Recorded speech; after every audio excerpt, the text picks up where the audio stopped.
Hi there, everybody. Welcome to Horsepower Heritage. I'm Maurice Merrick.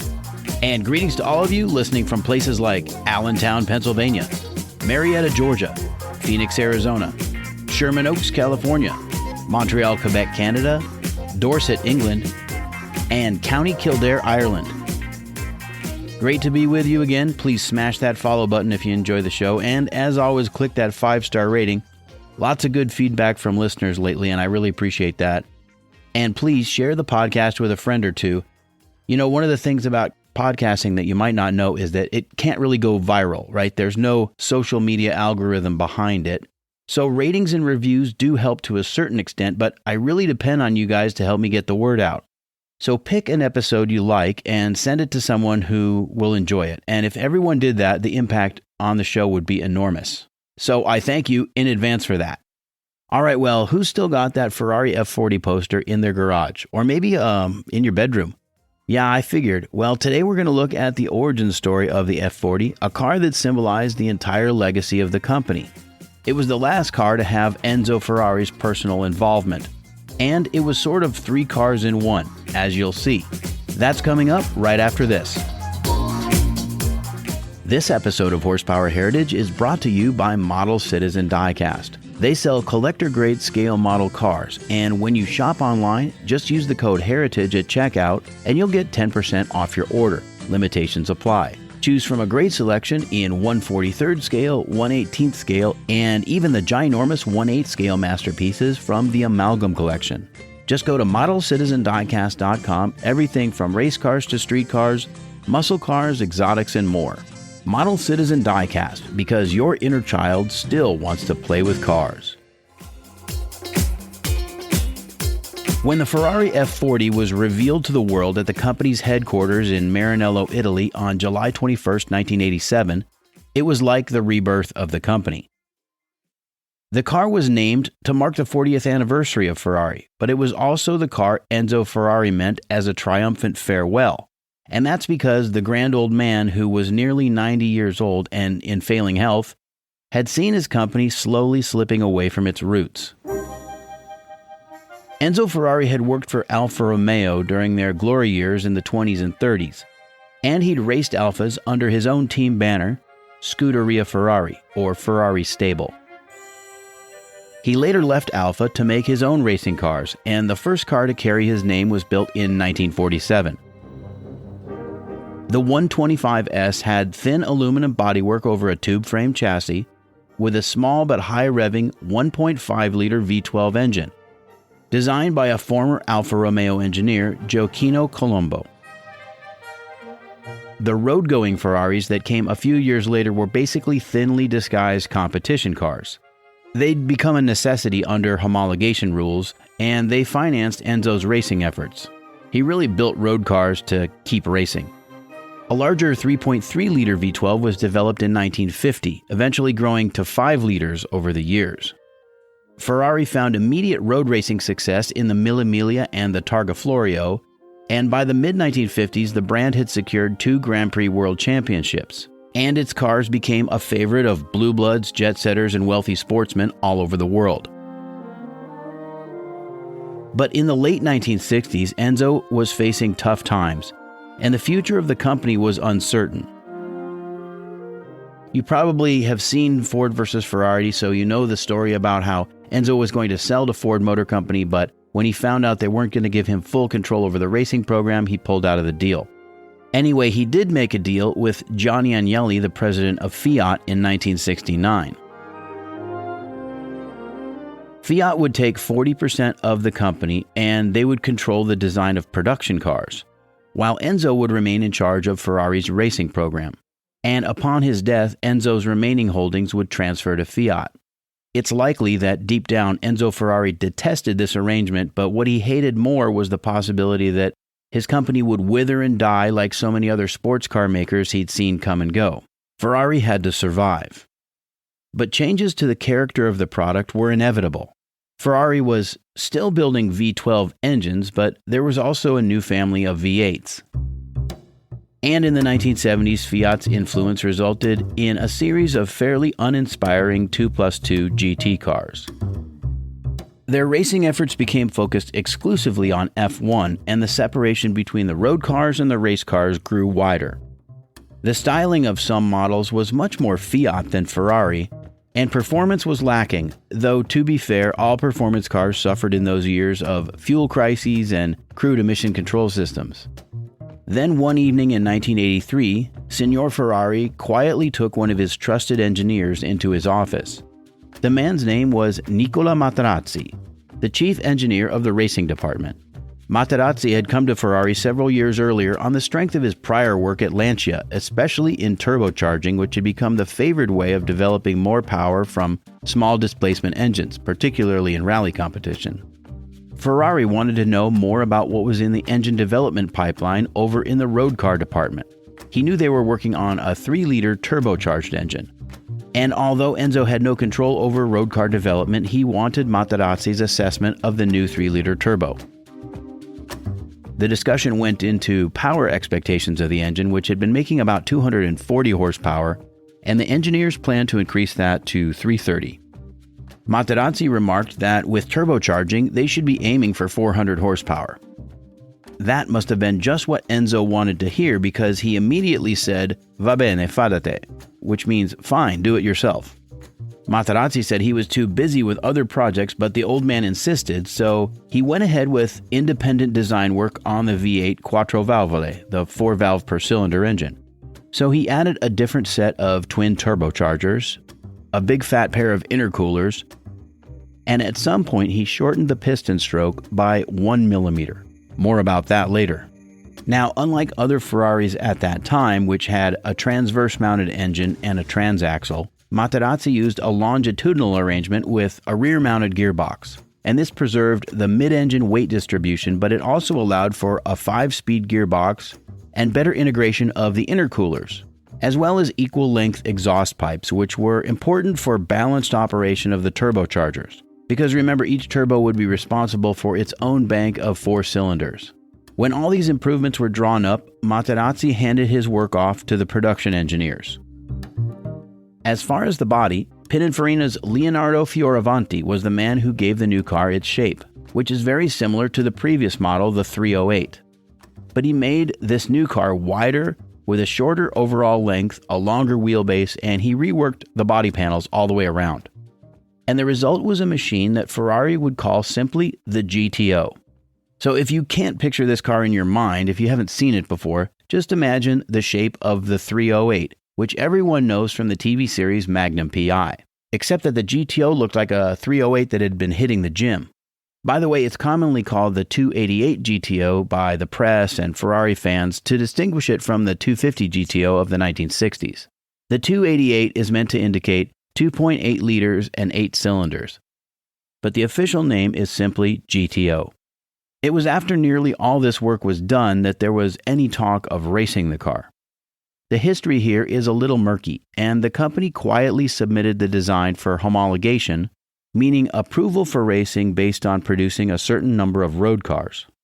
But we do know that in another one of Nicola Materazzi's frequent discussions with Enzo, the old man said that his friends were telling him that his road cars were too gentrified, too luxurious, no longer the sporting thoroughbreds they once were. Enzo wanted Materazzi more deeply involved with the GTO to keep it on target as a true performer. Materazzi agreed that yes, it was true the cars had gotten a little soft. As it happened, the year before the GTO project began, the International Automobile Federation had introduced a new rulebook for competition cars. And in the Group B section of the rules, it was virtually anything goes for both GT circuit racing and rallying. There was very little tying the hands of manufacturers, and this was meant to push the sport forward through development and innovation. So Materazzi mentioned that they would never really know the potential of the GTO unless they could race it, and he floated the idea of competing in the new GT class. Enzo must have seen immediately that this could be a way to ensure the company's clout as a true sports car maker, because the rules also required manufacturers to build a minimum of 200 production units. So that would force the production side of the house to move in his direction, even though he had no official control. But moving the design toward a racing specification was something that Materazzi had to do outside of the normal work week. So he enlisted the help of other designers, and they got busy every Saturday.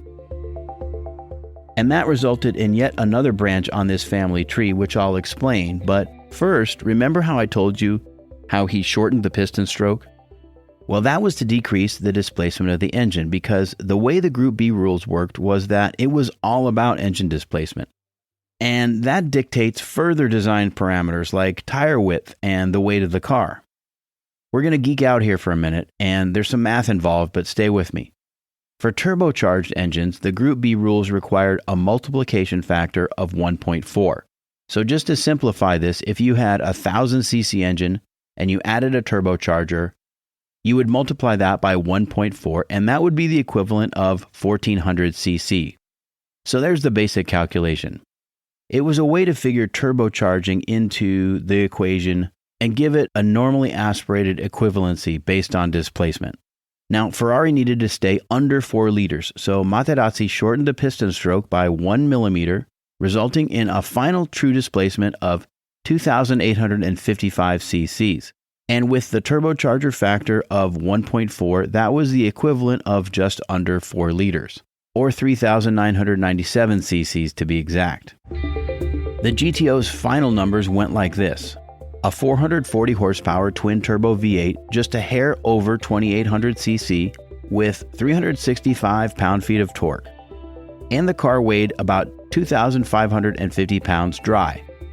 Now back to that special weekend project that Niccolò Materazzi was working on. That became a car called the GTO Evoluzione, and 6 examples were built. So first we have the GTO, which is a street car, and then we have the race-bred version that he worked on more or less on the side, the GTO Evoluzione. So the GTO production run was well underway, and they were going to homologate that car. But the Evoluzione needed some work. It had brute force, but it wasn't very aerodynamic. When Materazzi saw the highly modified body and the wind tunnel tests, he realized that it would not even be successful in endurance racing because it had a high coefficient of drag. And the rules at Le Mans limited refueling at the time, so the body would need to be changed. Again, he was told, va bene, fadate, fine, do it yourself. And he did, going back to Pininfarina to rework the body into a more aerodynamic shape. He also tweaked the performance, and he got 650 horsepower out of the engine. It was a beast. So now they've got these 2 cars, and it seems like everything's coming together. But fate intervened. On May 2nd, 1986, during the Corsican Rally, a driver named Henri Toivonen and his co-driver Sergio Cresto failed to make a tight corner in their Lancia Delta S4. The car went over the side of the road, and it exploded, and it killed both of them. In fact, the car burned basically to the ground. There was nothing left but the tubular space frame. And no one saw the accident, no one knew exactly what caused it, but it was the latest of a series of fatal events in Group B, including the death of spectators, and the cars had gotten a reputation among drivers for being too fast and a little bit twitchy to handle. So effective immediately, Group B was banned, and any cars that had been in development were orphans without a home. Selling the GTOs, all 272 of them, was not a problem for Ferrari, but it seemed like the GTO Evo was at a dead end. However, factory drivers loved the GTO Evo, and Enzo told Materazzi not to kill the program, but instead refine the car for road use.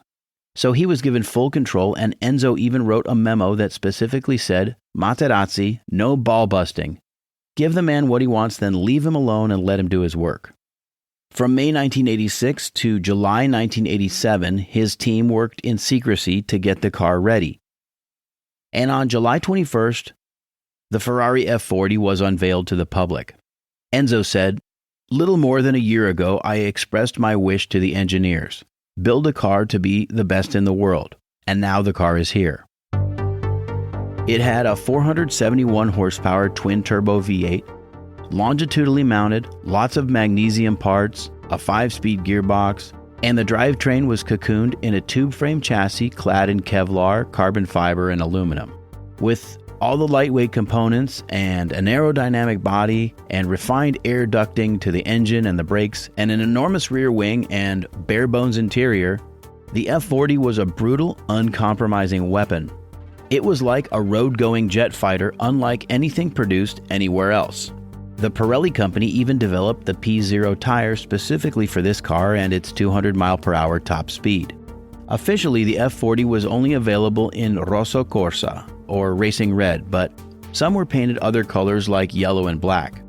The planned production run was 400, but more than twice that number of orders came in right away. It was the fulfillment of Enzo's hope that his cars would reclaim their ancestry. Eventually, 1,315 were built. And as I said, the F40 was the last car to have Enzo Ferrari's guiding hand, and he died on August 14, 1988, at the age of 90, just over a year after the car was launched.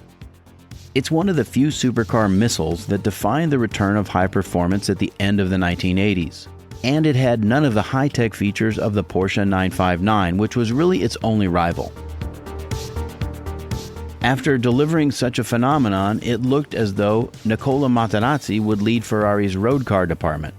But while he was on vacation, Fiat hired someone else instead, a guy who had been managing a subsidiary that made tractors, which I guess shows you that, outside of Formula One, racing really wasn't a priority.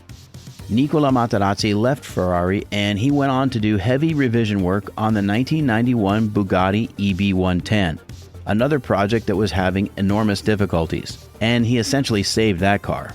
It would have been interesting to see the Group B GT class actually happen, and ironically the F40 only had a short racing career, but in the end it didn't matter, because they proved they could still build a world-class sports car, even if it was nearly $500,000. They'd made their point. That's all for this episode of Horsepower Heritage. If you like what you've heard, don't forget to follow the podcast, tell your friends about it, and leave me 5 stars and a quick review. buymeacoffee.com/HP Heritage if you want to support the show that way, always appreciated. The Instagram is @Horsepower Heritage, and until next time, I'm Maurice Merrick. Thanks for listening.